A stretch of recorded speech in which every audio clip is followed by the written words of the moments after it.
Olá, bem-vindo a mais uma aula de otimização em Julia.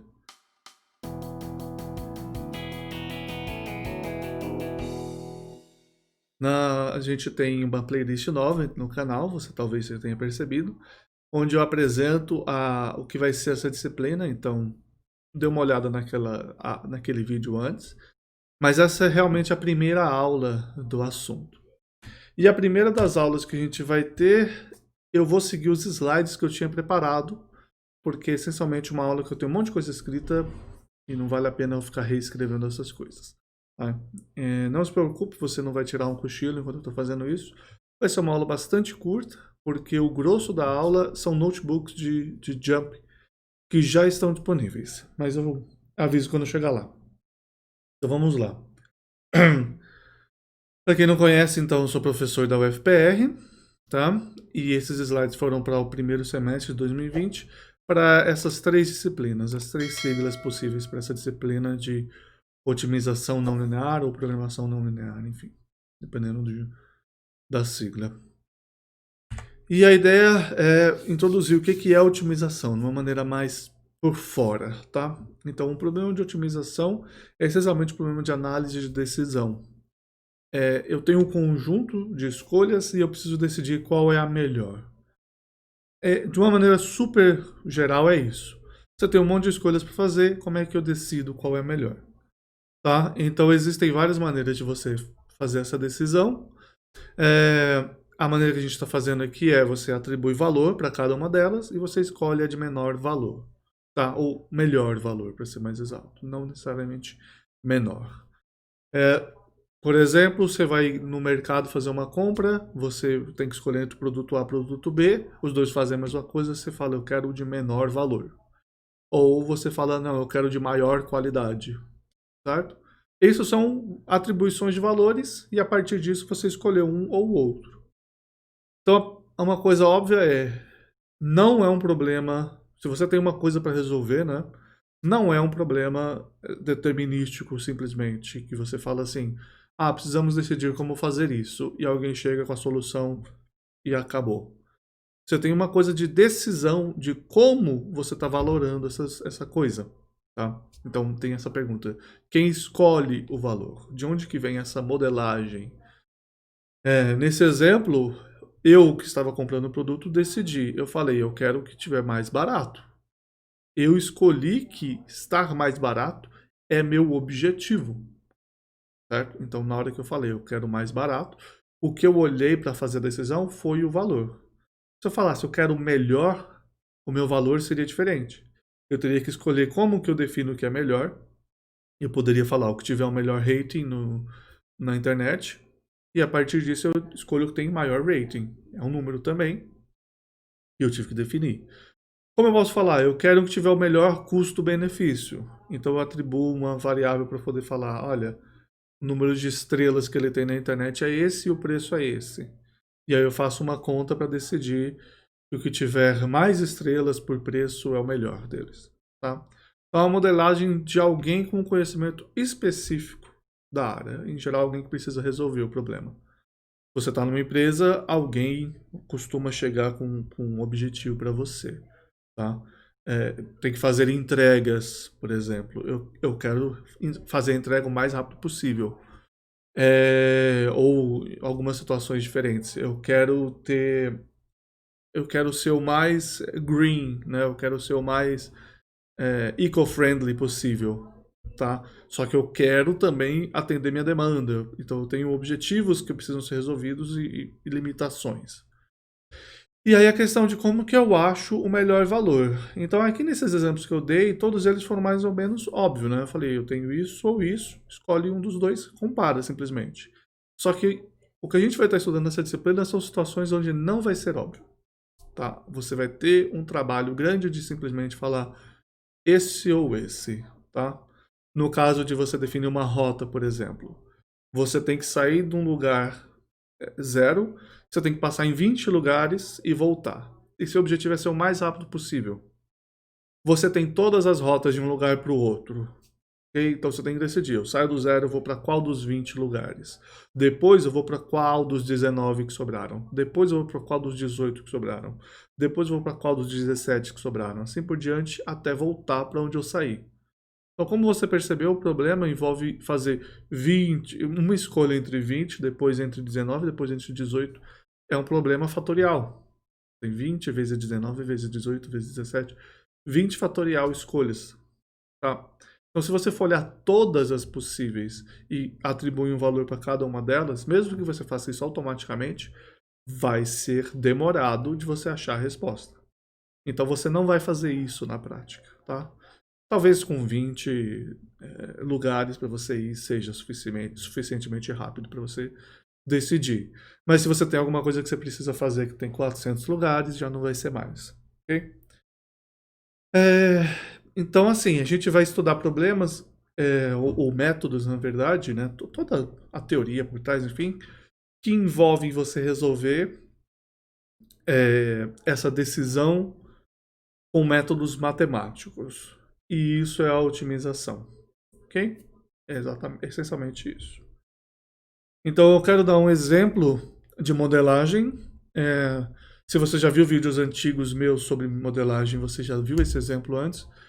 É um exemplo que eu gosto bastante de passar. O exemplo é o seguinte. Tem duas pessoas, que eu chamei de Alice e Bob, e elas trabalham fazendo colares e pulseiras de miçangas. Okay? Essencialmente uma situação muito comum de você falar: eu vou desistir de tudo e vou vender minha arte na praia. Então Alice e Bob desistiram, foram vender arte na praia. A arte deles é colar e pulseira de miçanga. Cada colar gasta 50 miçangas, cada pulseira gasta 30 miçangas. O custo do pacote com 100 miçangas é R$2. Uma análise preliminar indica que eles conseguem vender um colar a R$30, a pulseira a 20. Então, qual que é a estratégia de trabalho deles? O que eles devem fazer para resolver esse problema? Então, se você está fazendo isso numa disciplina, num grupo, agora eu quero que você pare e discuta e resolva esse problema. Discuta qual que é a estratégia de resolução. Pare agora e depois que você pensar pelo menos por 10 minutos, volte. Ok, bem-vindo de volta. Assumi que você parou. Tô de olho. Então, não dou a resposta, inclusive. Então, se você não parou, você vai ter que fazer ela de qualquer jeito. Mas a questão é a seguinte. Existe uma estratégia razoavelmente fácil de você chegar numa estratégia de trabalhos. Você sabe, olha, eu posso fazer colar ou pulseira ou os dois. Eu vou fazer com miçanga e eu sei o custo da miçanga. E eu sei por quanto vende um colar. Então eu sei quanto que eu gasto por colar e eu sei quanto que eu ganho por colar. Eu sei quanto que eu gasto por pulseira, eu sei quanto que eu ganho por pulseira. Então tem uma conta que você consegue fazer que é razoavelmente simples e vai conseguir te dar a resposta. Beleza? Essa estratégia de trabalho deles é razoavelmente definida, razoavelmente simples de você escolher. Vamos melhorar um pouquinho. Alice, você chegou para Alice e Bob, provavelmente você é o consultor de Alice e Bob, tá? Então imagina que você faz uma consultoria matemática, você chegou para eles e falou assim: olha, é só vocês fazerem isso. Aí eles passam 2 semanas fazendo isso, ele chega e fala para você e fala: não tá dando tão certo. Ele chega e fala assim: olha, a gente tem no máximo 40 horas de trabalho. Eu gasto 4 horas fazendo o colar e 3 horas fazendo essa pulseira. Então eu preciso que você reveja. Aí você, com essa nova informação, você tem que resolver o problema de novo. Então veja, o problema é o mesmo. É o mesmo problema. Eles estão vendendo colar e pulseira, gastam a mesma quantidade de material de antes, vende o mesmo que antes, a priori. E você tem essa informação, e agora você tem uma informação adicional. E com essa informação adicional, o seu modelo muda. Seu modelo muda, você tem que resolver diferente. E aí eu vou pedir para você parar de novo e resolver de novo, ou pelo menos discutir por mais uns 10 minutos com alguém. Bem-vindo de volta, espero que você tenha pausado pela segunda vez. Você agora resolveu esse problema. A ideia continua sendo a mesma, mas agora você sabe, olha, na semana eu tenho 40 horas. Então, ou eu faço 100% colar ou 100% pulseira, e eu sei quantos eu vou fazer de um ou de outro, ou eu faço uma combinação. Se você enumerar todas as possibilidades, e nesse caso eu vou recomendar para você fazer exatamente isso, você consegue achar a solução. Enumera exatamente os extremos e o meio um pouco para você perceber o que está acontecendo. Você nem precisa enumerar todas. Ou joga no Excel ou em qualquer programa, você consegue fazer isso, tá bom? É mais um que eu não vou resolver para você poder realmente se forçar a fazer essa conta. Melhorar um pouco mais. Então veja, o problema continua sendo o mesmo, certo? O problema é o mesmo. Agora você tem mais informações. E se a quantidade de itens afeta o preço, tá? Então é o seguinte, eu estou vendendo, chega falando assim, vendo 100 colares. Chega lá mostrando 100 colares. Beleza, as pessoas vão comprar. E se você está vendendo só 2 colares, então são os 2 colares que eu tenho, os 2 últimos. Faz diferença esse preço? Tá? Se realmente existe a demanda pelo produto, faria alguma diferença, né? Então é uma possibilidade. E se a compra em quantidade de material tiver desconto? Então você fala, olha, eu gasto R$2 com 100 miçangas, mas se eu comprar um monte de uma vez é melhor. Bom, então isso quer dizer que eu tenho que decidir o tempo que eu faço as coisas também. Então eu compro nessa semana, as 2 próximas eu não tenho. Eu consigo fazer isso? Vai me dar um resultado melhor? E se eu tiver outros materiais que eu não estou considerando? Porque, obviamente, não é só a miçanga que vai no colar, né? Você não usa a mente para poder juntar um monte de miçanga e ela fica. Você tem aí, pelo menos até onde eu sei, fio. E aí, eu tenho fio também. Como é que eu faço para resolver agora? Tá? Esses problemas são mais complicados. Quanto mais coisa você adiciona, mais complicado é. Então, um modelo é uma simplificação do problema real, baseado em informações que você tem e simplificações que você faz. E a ideia é essa: você tem um problema real, você coloca hipóteses e simplificações para ter esse modelo, você resolve usando métodos, algoritmos, heurísticas, técnicas, nomes diferentes para várias coisas, e você acha uma solução para esse modelo, igual a gente fez nas 2 primeiras vezes, e aí você interpreta, olha, a solução real baseada nessa solução é essa daqui. Faz sentido? Isso aqui funciona? Esse tipo de gráfico aqui você vai achar em dezenas na internet, existem vários, mas todos eles têm a mesma ideia. Você tem um problema, você modela, resolve e vê se faz sentido na vida real de novo. Tudo bem?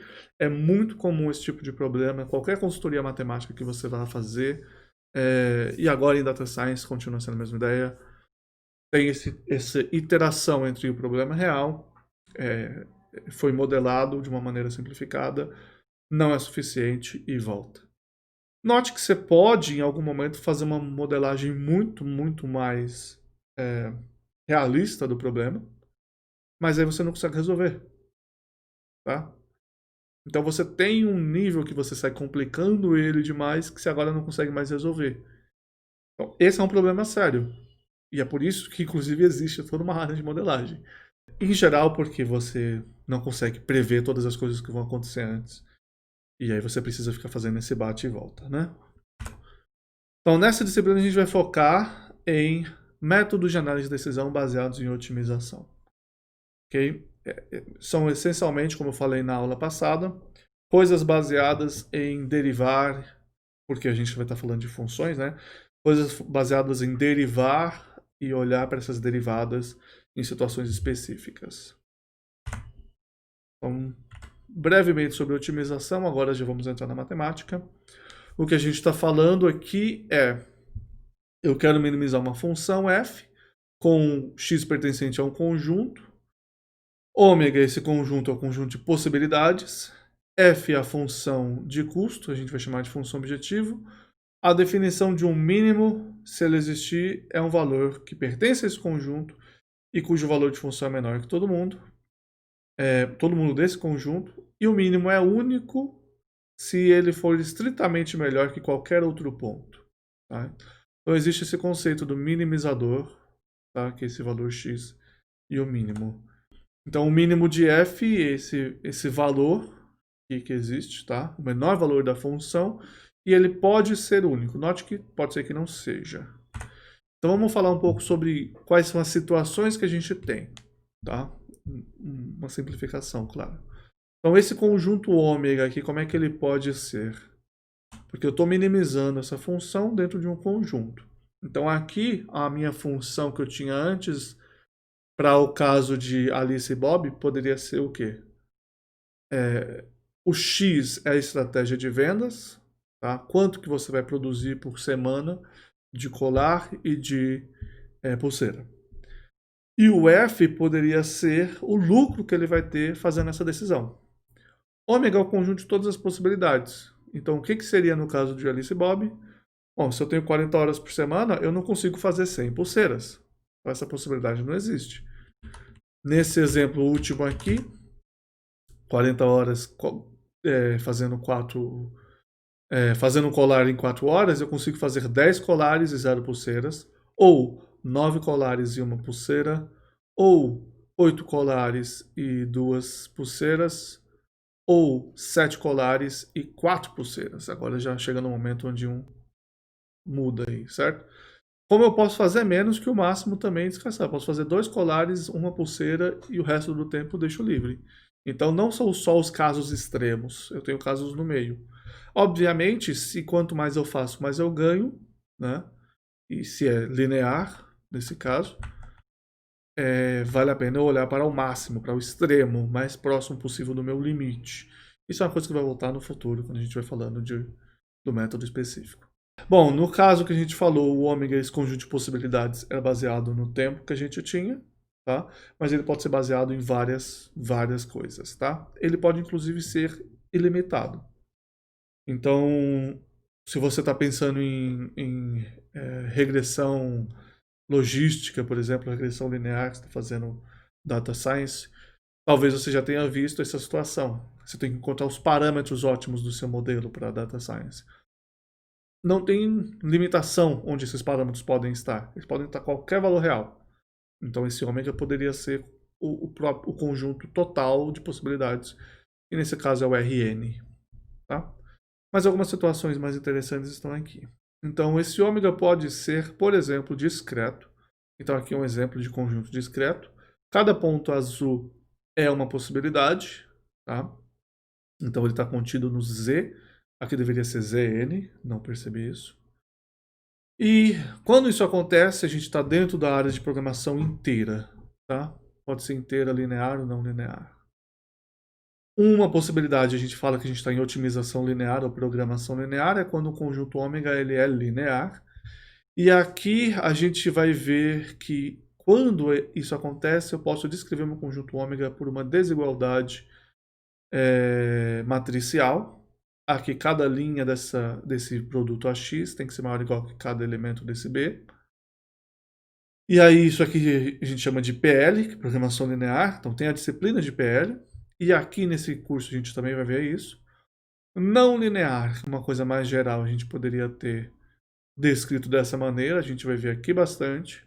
Não linear e convexo é o não linear, só que ele tem qualidades melhores. Convexidade é um assunto recorrente, a gente vai falar muito sobre isso. E uma situação também específica, que também é não linear, nesse caso, é quando eu tenho uma igualdade, tá? Então minhas restrições são funções iguais a zero. Otimização de carteira de ações, por exemplo. Você tem 50 ações que você pode escolher para sua carteira. Você quer escolher uma porcentagem do seu patrimônio vai nelas. Então você escolhe cada variável para ser a porcentagem que vai na ação. Então você tem 50 variáveis. E aí a soma dessas variáveis tem que dar 100%. Você não pode aplicar mais do que você tem, tá? Imaginando que você quer usar todo o patrimônio disponível para aplicar. Beleza? Bom, além disso, o meu objetivo matematicamente pode ser de alguns tipos. Um tipo muito comum é o linear. Então, quanto mais eu tenho de uma coisa, maior é o valor da minha função. Pode ser o contrário também, né? Quanto menos eu tenho, mais eu vou ter da função. Mas a ideia é que é linear essa dependência. Então aqui eu tenho no R o meu x e a minha f de x. E aqui em duas variáveis eu tenho aqui curvas de nível. Então, relembrando, você precisa ter feito cálculo 2 ou equivalente para ver curvas de nível. Se você não viu, veja o capítulo 14 do Stewart, James Stewart, cálculo volume 2. Uma função não linear mais geral. Aqui eu tenho uma função não linear que eu joguei aqui em cima. E aqui uma função não linear em 2 dimensões. Uma diferença extremamente importante da linear para não linear, tá? Note que a linear, se você for para o lado esquerdo dessa função infinito, ela sempre diminui o valor. Então você fala, eu quero minimizar essa função, nada impede de você ir para o menos infinito. Ok? Isso é um problema de modelagem, tá? Então, tem pessoas que acham que não, que se vai para o menos infinito, não. Mas enfim, se você está dentro de um problema real, é um problema de modelagem. Uma coisa que eu não falei, se a gente está minimizando uma função, ou melhor, a gente escolheu minimizar uma função, mas a gente poderia estar maximizando também. Qual que é a diferença entre minimizar e maximizar? Nenhuma. Minimizar tem algumas coisas matemáticas que são um pouquinho mais bonitas, maximizar tem outras coisas matemáticas mais bonitas. A gente escolheu minimizar muito tempo atrás e a gente usa minimizar para tudo. Mas a gente poderia mudar para maximizar. Todo problema de maximização pode ser transformado em minimização, colocando um menos na frente da função. Então qualquer método funciona igual. Bom, então, se eu estou com uma função não linear, eu posso ir para menos infinito à vontade. Isso quer dizer que eu preciso de restrições. A gente não está olhando para as restrições aqui, só para a função. Não se preocupe com isso agora. Então, olha para essa função não linear, no entanto. Essa função não linear, se ela vai muito para a esquerda, ela explode. Se ela vai muito para a direita, ela explode. Então, essa função não precisa de restrições para ter um mínimo. Inclusive, ela tem um mínimo, esse valor aqui. Então veja, esse valor entre 2 e 4 aqui, perto do 3, é onde vai acontecer o mínimo da minha função. É esse valor que eu quero encontrar. A gente vai ter um problema, no entanto, quando a função é não linear, o meu método às vezes vai parar aqui. Isso daqui não é um mínimo. Isso aqui, no entanto, é um mínimo local. Se eu olhar só para esse tantinho aqui, se eu fizer um zoom entre menos 2 e menos 1, eu vou achar que aqui é o meu mínimo, tá? Esse é um problema seríssimo, seríssimo da área. Quando eu tenho uma função não linear, eu não vou ter uma garantia, salvo em situações específicas, que eu estou encontrando o mínimo de verdade da função. A gente chama de mínimo global. Eu posso acabar encontrando o mínimo local. Ah, mas aí o que eu faço? Chora. É isso que você faz, tá? Não existe nenhum método com garantia de encontrar o mínimo global em tempo finito hoje. Para ser exato, existem métodos intervalares que garantem que, que você consegue achar o intervalo onde seu mínimo vai estar. Mas, enfim. Continua sendo difícil para casos de muitas variáveis. Então, beleza. Eu não tenho como achar que esse cara é o mínimo aqui ou aqui. Então, se eu vier descendo por um lado aqui, descendo, pode ser que eu pare num lugar ruim. Em 2 variáveis, o problema continua existindo. Então, aqui, só para saber, mais escuro quer dizer mais baixo. Eu, inclusive, acho que eu vou desenhar essa função aqui para a gente explorar ela. O motivo pelo qual a gente está usando o notebook. Então, como vocês bem sabem, eu uso o notebook para as aulas, o notebook com Julia. E eu vou fazer uma superfície. Ali minha função, acho que ela está entre menos 2 e 2. Acho que 50 pontos vai ser suficiente. E aquela função lá é alguma coisa do tipo y² mais x² menos 3x. Mais ou menos, tá? E aqui é como ela é. Eu vou puxar ela aqui para você olhar de cima. Ó, olhando de cima. Ele não deixa puxar para lá muito. Mas se você olhar ela assim, mais escuro aqui, mais claro, aqui em cima subindo, aqui para a esquerda descendo. Eu posso ir menos 3.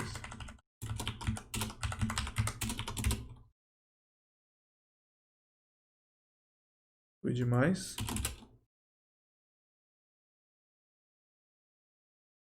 Foi demais. Aí eu perdi a ideia que eu tinha antes. Ok? Então, se você está olhando aqui, essa coisa, olha só, essa curva passando aqui, né? Você pode ver que tem uma curva cinza. Isso aqui é a curva de nível. Ela vai subindo, subindo, subindo, e aí ela vira essa coisa, parece uma espaçonave, parece a Enterprise. Olha o slide.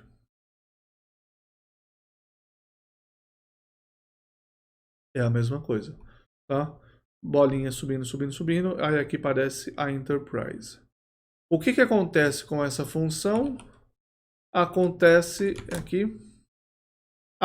que eu tenho um minimizador aqui. Então, se eu por acaso vim descendo aqui, ó, nessa esquina, desci, eu encontrei esse minimizador, certo? A priori eu sei que é um minimizador local, não sei muito mais disso. Se eu vier descendo por aqui, bem nessa fita, eu vou chegar nesse ponto aqui. E esse ponto, você está vendo a curva de nível dele, ele fez um X. Esse X que ele fez é uma situação muito comum que atrapalha meu algoritmo. Esse ponto vai satisfazer algumas propriedades que não deixam eu me mover daí sem usar outras informações. Essencialmente o gradiente aí é zero. Vocês fizeram o cálculo 2, então não posso falar disso. O gradiente aqui é zero, eu não consigo me mover. Mas ele não é um ponto de minimizador. É um ponto de mínimo e nem um ponto de máximo locais. Isso é um ponto de cela. Então, em duas dimensões eu tenho mais uma preocupação, que é, e se meus pontos forem pontos de cela? Então eu poderia ter um minimizador local aqui, como eu poderia ter um ponto de cela e eu não consigo me mover. E mais interessante, note que se eu for para a esquerda, eu continuo descendo infinito e vou embora. Mas se eu for qualquer momento para cima ou para baixo, e não só para a esquerda, eu vou para o infinito. Tá? Eu acabo indo para o infinito. Se eu parar de me mover no X e for só para cima ou para baixo, ou seja, me mover só no Y, eu vou para mais infinito. Então, em várias variáveis, naturalmente as coisas são mais complexas. Bom, falei que quando não é linear, as coisas ficam mais difíceis. Eu não sei se eu estou no minimizador global. Salvo quando eu sei coisas a mais sobre a função. E essa coisa a mais é convexidade. Então aqui eu tenho uma função convexa, tá? Nas duas situações eu tenho funções convexas. E a ideia da função convexa é que se você olhar só o desenho dela, esse desenho ele nunca está fazendo uma situação dessa daqui, de ter um morrinho no meio das coisas. Se você desceu, ele nunca vai subir de volta, a não ser que ele suba para sempre. Tá? Em resumo, é isso. Você pode descer, ficar num platô e subir. Tá? E aqui eu tenho duas situações onde isso acontece. Aqui eu desci numa função, ele fez essa quina e continuou subindo. Aqui eu desci tudo suavezinho e aí ele continua subindo. Em resumo, por enquanto, convexidade é isso. A gente vai falar matematicamente sobre convexidade no futuro. Então, a função convexa, se eu descer e subir, eu sei que ali eu não volto, quer dizer que eu tenho um mínimo. Se eu achar aquele mínimo localmente, eu sei que ele é um mínimo global. Então, por isso que é importantíssimo função convexa. Quando eu acho um minimizador da função, por algum método, eu consigo garantir que aquele minimizador é global, porque a função é convexa. Tá? Em Machine Learning, regressão linear, regressão logística, são funções convexas que a gente está resolvendo. Tá? Então, isso é bom. Em duas variáveis eu tenho a mesma situação, tá? Então aqui eu tenho a mesma coisa, aqui eu tenho um ponto mínimo e aí a função sobe. Eu infelizmente não tenho essa função disponível aqui. Eu consigo mais ou menos recriar essa função, mas não vai ser a mesma coisa. O ideal seria que eu tivesse anotado. Mas a ideia é só colocar funções de várias variáveis que sejam convexas. O máximo entre x² mais y², entre 2x mais 3y, por exemplo.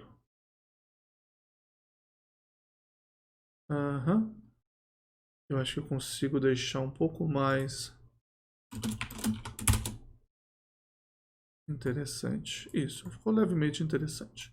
Então, olha só, essa função aqui, por exemplo, é uma função, olhando de cima até que parece que ela é uma só quadrática mesmo. Mas se você olhar com carinho, você vai ver que ele tem toda essa folha aqui do lado, que é um plano. Então é um plano e o resto ela é redondinha. Legal? Então, o minimizador, ó, a curva de nível dela é um semicírculo. O minimizador é um ponto lá no meio.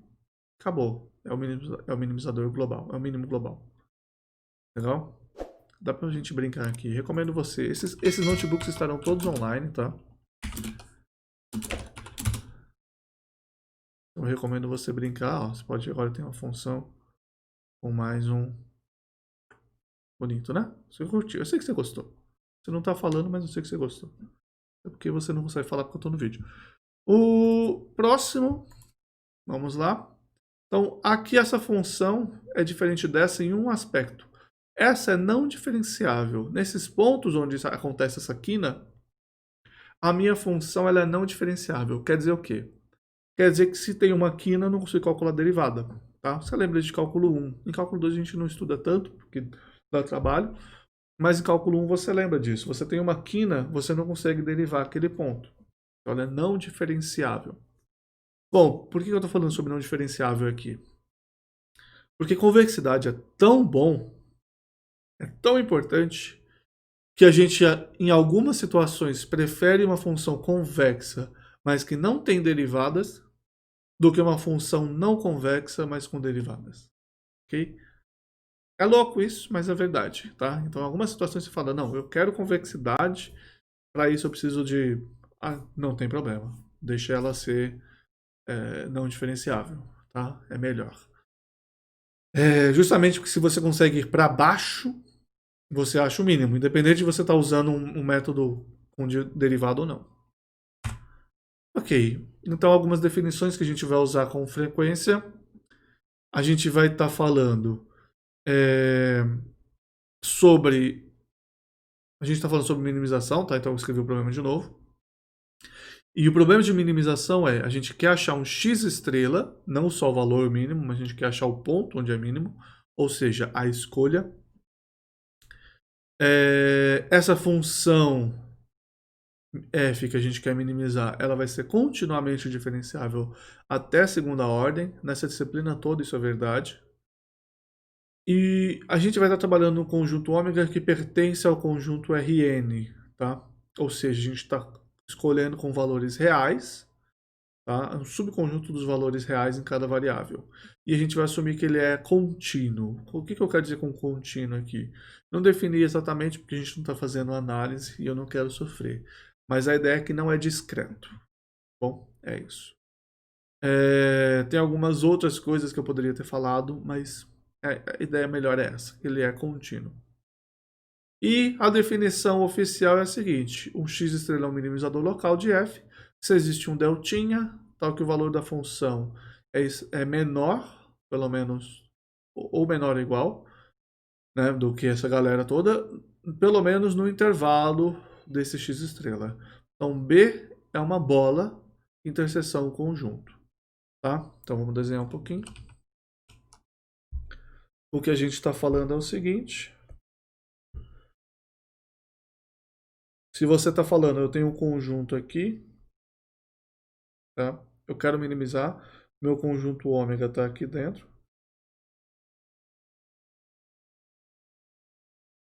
Se eu falar assim, esse ponto aqui é um minimizador, tá? Então vou colocar umas curvas de nível aqui. Imagina que você tem curvas de nível de alguma função, tá?